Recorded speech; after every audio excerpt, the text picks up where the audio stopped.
Alright, so ayan mga kamister, ito na yung bola natin ngayon. So combination of 10, 11. Diba kanina straight 11 grams, total of 66 grams tayo mga kamister. So nagbaba tayo ng 3 grams. So bali total 63 grams na to mga kamister.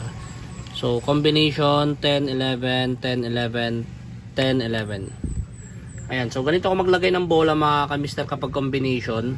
So yung nasa kaliwa is mas magaan, nasa kanan is mas mabigat. Okay? So sa iba, mas magaan dito, mabigat dito.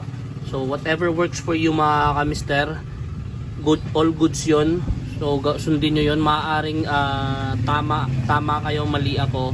But whatever works for you, sundin nyo yun mga kamister. But for me, mas nagwo-work sa akin yung mas magaan dito and then mas mabigat dito. Okay? So explain ko lang para sa akin kasi sa point of view ko, sa pagkakaintindi ko, yung ikot po kasi ng pulley, ganyan yan mga kamister, diba, pag nakasalpak, ganyan, nakatalikod yung ano, yung sa lagayan ng bola. Pagkalagay niyan natin mga kamister sa pulley set, ganyan.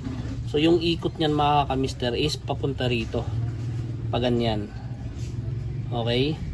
So pagmasdan yung maigi mga kamister ha. So if for example nakaharap siya mga kamister, yung ikot niya is ganyan, di ba? So kung nakaharap siya, pag ganyan yung ikot niya, nakatalikod. So yung nauuna mga kamister is dito na part sa kaliwa. Ayan, pagmasdan nyo, ito nauuna, ito huli. Ayan. Kaya inuuna ko dito yung magaan mga kamister kaysa dito, magaan mabigat. So ganyan siya mga kamister. Ito. Diba ganyan yung ikot. Okay. So kung nakatalikod mga kamister, ganyan siya. Diba? Mas magaan dito. Mas magaan dito, nauuna dito kaysa dito.